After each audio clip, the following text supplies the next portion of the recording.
골로새서 3장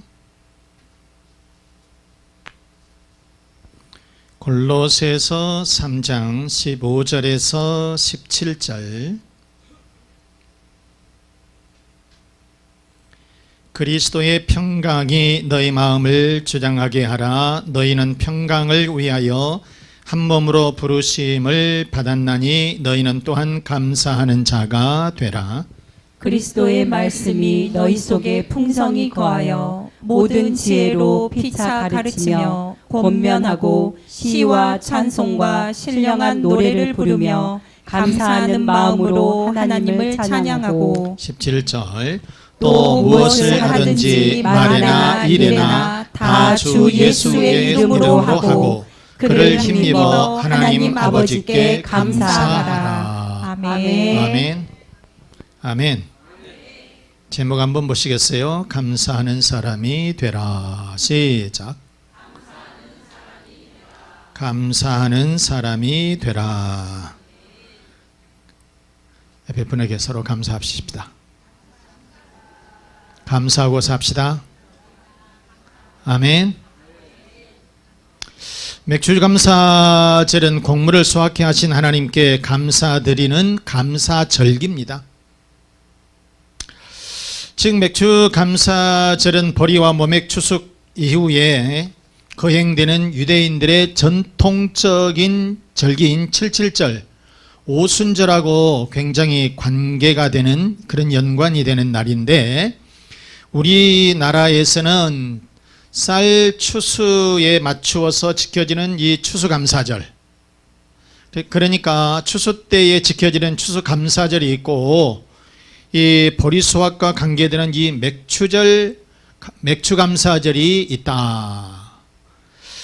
이런 이 맥추감사절은 한 해의 이 전반기를 끝내고 그 전반기 동안에 감사하면서 후반기도 하나님께서 지켜주실 것에 대해서 우리가 감사하는 그런 절기다.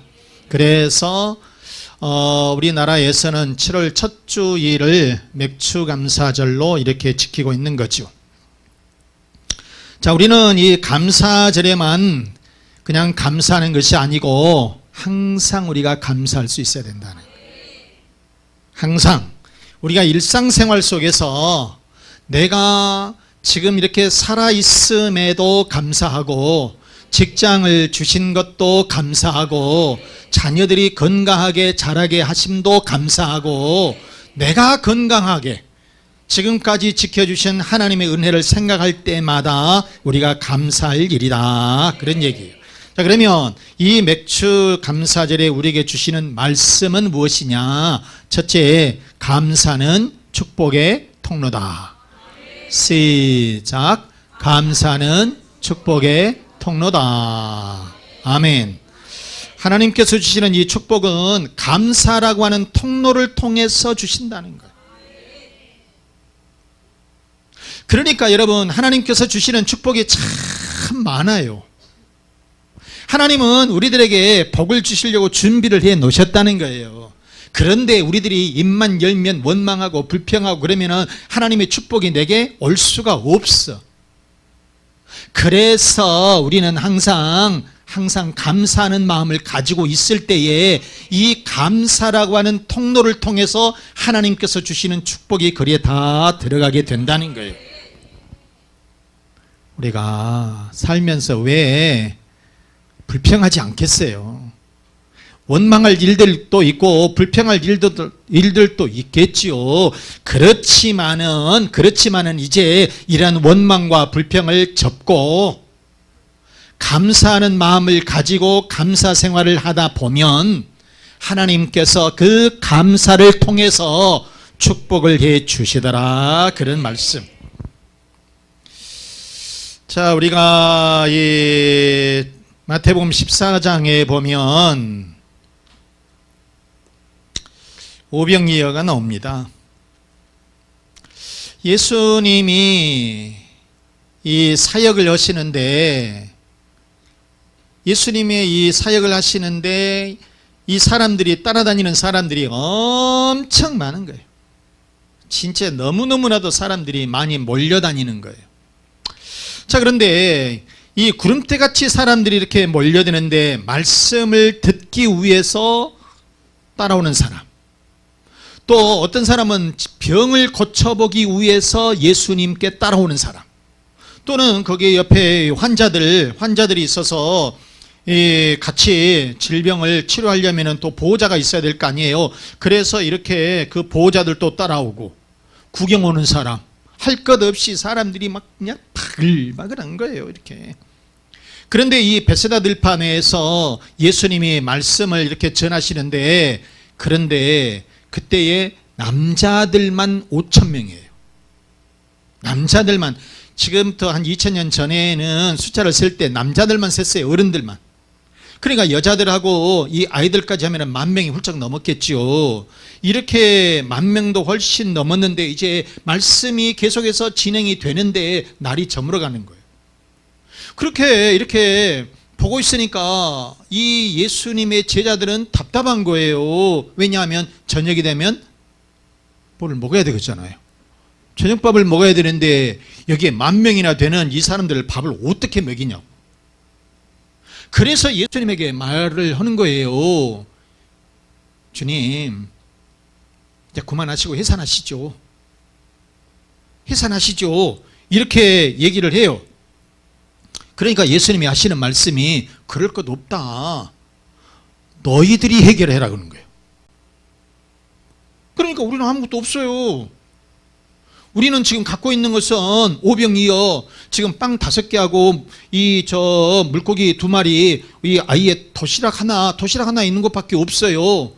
그렇게 이 제자들이 예수님에게 말을 했던 거예요. 그러니까 예수님이 그래? 그럼 그거 가져오라. 그거 가져오라는 거예요. 그러더니 예수님께서 그것을 들어서 하나님 앞에 축사하시고, 뭘 하시고? 축사를 하셨다는 거예요. 자, 마태복음 14장 19절 20절 말씀을 보시는데요. 무리를 명하여 잔디 위에 앉히시고 50명씩 100명씩 이렇게 딱 이제 줄 세워서 앉히시고 떡 5개, 빵 5개, 물고기 2마리, 이걸 일컬어서 오병이어. 그리고 가지사 하늘을 우러러 뭐 하시고? 축사하시고 떡을 떼어 제자들에게 주심에 제자들이 무리에게 주니. 20절 다 배불리 먹고 남은 조각을 12바구니에 차게 거두었으며, 그 다음에 21절 먹은 사람은 여자와 어린이 외에 5,000명이나 되었더라 그랬어요.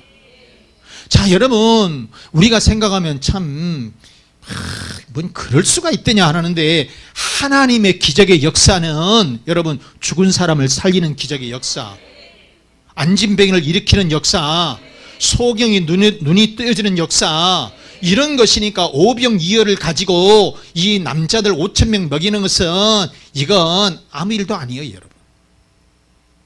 그런데 여기서 중요한 것은 무엇이냐? 우리 주님이 그 오병이어를 받아들고 하늘을 우러러서 축사하셨다라고 하는 말씀인 거예요. 축사하셨다. 그러면 이 축사하셨다라고 하는 이 축사가 뭐냐? 일로게요.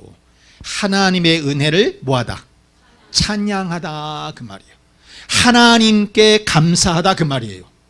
아니, 이렇게 숫자가 엄청 많은데, 바글바글 하는데 세상에 도시락 하나 가지고 어떻게 사람들을 다 먹일 수 있겠냐고요. 그럼에도 불구하고 우리 예수님은 이거를 가지고 하나님 앞에 올려드리면서 뭐 했다? 축사했다. 하나님 앞에 감사 찬양을 드렸다라고 하는 것입니다. 그랬더니 이처럼 남자들만 5,000명이나 먹고 그냥 남는 바구니에 12바구니나 되었다라고 하는 것이에요. 이것이 하나님의 기적이라고 하는 거예요, 여러분. 사랑하는 우리 교우 여러분, 우리가 감사할 때에 하나님의 기적은 일어날 줄로 믿습니다. 뭐 할 때?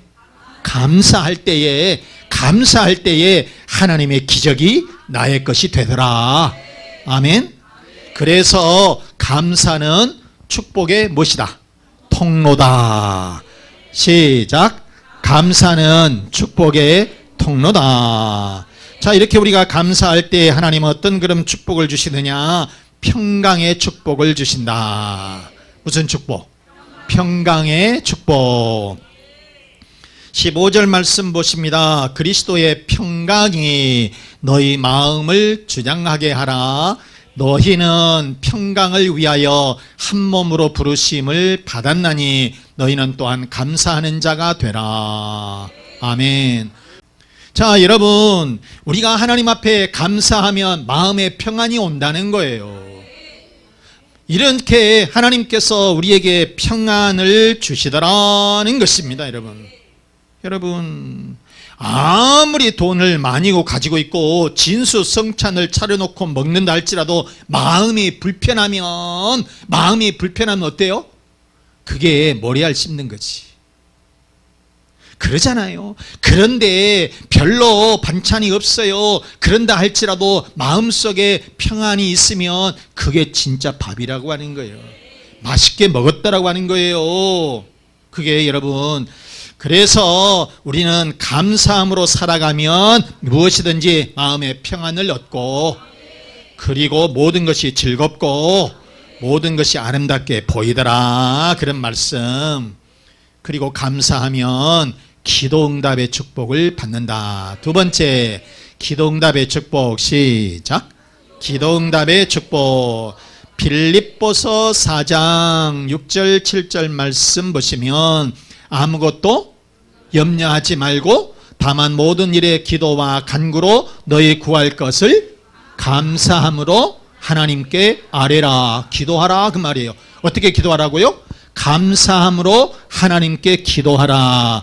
그리하면 7절, 그리하면 모든 지각에 뛰어난 하나님의 평강이 그리스도 예수 안에서 너희 마음과 생각을 지키시리라.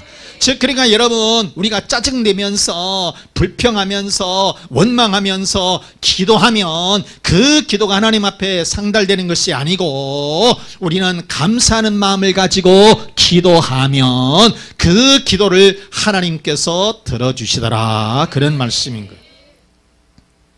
여러분, 그렇기 때문에 우리는 염려하는 것도 내려놓고 원망하는 것도 하지 말고 내려놓고, 내가 조금 힘들고 어렵고 그런다 할지라도 우리가 하나님 앞에 감사해. 그냥 감사하다 보면 감사일이 생기더라는 것이에요, 여러분. 그래서 우리가 하나님 앞에 기도할 적에 막 머릿속에 염려하는 것, 그 다음에 머릿속에 막 이렇게 무엇이 막 복잡한 것, 이거 다 내려놓고 하나님 앞에 무슨 마음으로? 감사하는 마음으로 하나님 앞에 기도하면 하나님께서 기도의 응답을 주시더라, 그런 말씀인 거죠. 자, 그러면 하나님의 축복을 받으려면 우리는 어떻게 살아야 된다? 감사해야 된다. 자, 두 번째, 우리는 범사에 감사해야 한다. 시작. 우리는 범사에 감사해야 된다. 아멘. 따라서 해봐요. 범사감사. 다시 한번 범사감사. 범사감사. 데살로니가전서 5장 18절 말씀을 봅니다. 시작. 범사에 감사하라. 이것이 그리스도 예수 안에서 너희를 향하신 하나님의 뜻이니라. 아멘. 우리가 여러분 감사하다 보면 범사의 모든 것들이 축복으로 이어진다는 거예요. 그런데 막 어떤 사람들 보면 계속해서 원망, 입만 열면은 원망하고 불평하는 사람. 우리 교인들은 없고 저기 다른 교회 동네 사람들이 그러더라, 그 말이에요. 절대로 여러분, 우리가 원망하고 불평하게 되면 하나님의 축복을 받을 수가 없어요. 성경에 보면 늘 좀 어려워도 좀 힘들어도 불평하지 않고 그래도 감사하다, 이렇게 말을 하는 사람이 하나님의 축복을 받는 것이지, 입만 열면 원망, 불평, 삐뚤어지는 사람들, 꽈배기 같은 사람들이 있어. 꽈배기 같은 사람. 이런 사람은 절대로 하나님의 축복을 받을 수가 없다는 거예요. 그래서 우리는 여러분, 좋을 때는 당연히 감사하는 거죠. 그렇지만 신앙인들은, 우리 그리스도인들은 어려울 때도 감사하는 거고 힘들 때에도 감사하는 거예요. 그럴 때에 어려운 일들이 감사의 조건으로 바뀌어서 좋은 일들로 바뀌어지게 된다는 거예요, 여러분. 창세기 45장에 보면 요셉이라고 하는 사람, 자, 어린 나이에 17살 때쯤에 이복 형들이 세상에 요셉을 노예로 팔아먹어 버렸어요. 얼마나 상처가 크겠습니까? 그 아이를, 요셉을 죽이려고 했다가 죽이기는 좀 그렇다, 차라리 팔아버리자. 그래서 이 이집트로 팔아버렸어요. 노예로 팔아버렸단 말이에요. 그런데 거기서 이집트에 가서 열심히 이제 허드렛 일 하면서 머슴살이 노예로 막 살아요. 열심히 그러는데 뜻하지 않게 성폭행범이라는 거예요. 또 성폭행범이란 누명을 뒤집어 쓰고 이집트 감옥에 들어갔어요. 노예가 그러면은 그건 사형이에요. 이건 재판도 필요 없어요. 그때 당시에 뭐 구약 시대니까, 옛날 시대니까 그냥 재판도 필요 없이 그냥 사형시키는 거예요. 그러면 여러분, 이쯤 되면 이 요셉 입에서 뭐가 나와야 돼? 원망과 불평. 진짜 왜 이따냐, 이럴 수 있을 텐데. 그런데 나를 이 형들이 팔아버렸잖아요. 나를 노예로 팔아버렸지만 이 형들 원망하지 않았습니다. 나를 이렇게 성폭행범으로 몰아가지고 감옥에 보냈어요. 죽을 날만 이제 기다리고 있는 상황에도 하나님 원망하지 않았어요. 그런데 감옥에 있을 때에 지혜를 주신 거예요. 그래서 이 이집트의 이 파라오 왕의 이 꿈을 해석할 수 있었어요. 그래서 일약 스타가 된 거예요. 뭐가 됐느냐, 30살 이 어린 나이에 이집트 대제국의 총리로 등극하게 되는 거예요. 그래서 이것은 무슨 얘기냐면, 하나님께서 이 바로 왕을 만나게 하기 위해서 노예로 보냈고, 그 다음에 감옥으로 보냈고, 그래서 결국은 바로 왕을 갖다 만날 수가 있게 되었고, 여기서 하나님께서 지혜를 주시니까 얼마나 이 젊은 아이가 유창하게 말을 잘하고 앞으로 이 나라를 어떻게 해야 된다고 얘기를 하니까 이 바로 왕이 감동을 먹은 거예요. 그래서 너를 내가 총리로 세워야 되겠다, 이렇게 한 거잖아요. 나중에요, 가뭄이 들어서 형들이 이집트로 이렇게 내려오게 됩니다. 내려왔을 때에 이 자기의 신분을 밝혀요. 자기의 그 형들이 다 무릎 꿇고 다 있어, 몰라. 자기가 진짜 이집트 총리가 된 것을 꿈에도 모르는 거예요. 어디 가서 죽었거나 아니면은 어디서 지금 노예로 있겠지 했는데 고개를 들어보세요, 이러는 거예요. 그러니까 고개를 들으니까 그래도 몰라요. 어떻게 옷을 탁, 이 총리 옷을 입고 있으니까 감히 내 동생이 그럴 줄 알겠지. 나는 당신네들이 팔아버린 내 요셉이요, 그런 거예요. 그러니까 이 형들이 어쩌겠어요. 이제 나 우리를 죽었구나, 안절부절 막 당황했겠죠. 그런데 그때에 이 요셉이 형들을 안심시키면서 하는 말, 창세기 45장 5절 말씀, 당신들이 나를 이곳에 팔았다고 해서 근심하지 마소서, 한탄하지 마소서. 하나님이 생명을 구원하시려고 나를 당신들보다 먼저 보내셨나이다. 세상에 이렇게 하나님 앞에 감사하고, 당신들 때문에, 형들 때문에 내가 이렇게 이집트에 와서 총리가 되었습니다, 이렇게 말했다는 거예요. 이렇게 감사했다는 거예요, 여러분. 그래서 우리 요셉은 하나님 앞에 감사했다. 그리고 나를 이집트로 팔아버린 것에도 원망보다는 감사했다는 거예요. 그래서 여러분, 우리는 항상 어떻게? 감사하는 마음을 가지고 살아라. 감사라는 거예요. 불평도 습관이고 감사도 습관이에요. 그래서 여러분, 우리는 무슨 습관? 감사하는 습관을 가져라. 감사하는 습관을 가져라. 감사하다 보면 감사할 일이 생기는 것이고 하나님의 축복이 내게 오더라, 그런 말씀인 거예요. 솔제니친, 이 러시아의 포병 장교였습니다. 포병 장교로 근무를 할 적에 소련 이 공산주의 정권에 대해서 조금 뭐를 썼는데 그것이 들통이 나가지고 체포돼 가지고 재판을 받게 됩니다. 재판에서 8년형을 징역 선고를 받고서 그 수용소에 들어가서 시베리아에 있는 수용소에서 엄청나게 고문을 당하고 거기에서 너무너무나도 힘든 세월을 보냈어요. 상상을 초월하는 고문, 상상할 수 없는 그런 수용소의 생활. 그런데 놀랍게도요, 솔지니치는 거기에서 예수를 만납니다. 예수를 만나고 그의 인생이 확 바뀌는 거예요. 그리고 이 수용소의 이 포로 생활, 이 수용소의 생활을 글로서 쓰게 되는데 그게 수용소 군도라고 하는 책을 내게 돼요. 그래서 이 사람이 1970년에 노벨 문학상을 받게 됩니다. 이 알렉산드리 솔제니친이 감옥에 들어가게 되니까 그 상황을 알게 되었고, 그래서 이 상황을 생생하게 글로 쓰게 되어서 노벨 문학상을 받게 되었다는 거예요. 그래서 이 사람 입에서 딱 고백하는 말, 뭐라고 말하느냐? 감방이여 고맙다. 감방이여 고맙다. 여러분, 이처럼 바로 이 솔제니치는 이 감방에서, 그 수용소에서 예수님을 만나고 거기에서 글을 쓰게 됨으로 인해서 크게 하나님의 축복, 노벨 문학상을 수상하는 계기가 되었다라고 하는 말씀인 거예요. 여러분, 그래서 우리들도 늘 입을 열어서 뭘 해야 된다? 감사해야 된다. 감사하시길 바라요. 그냥 감사해요. 그냥 내 가정을 생각하면 그냥 감사.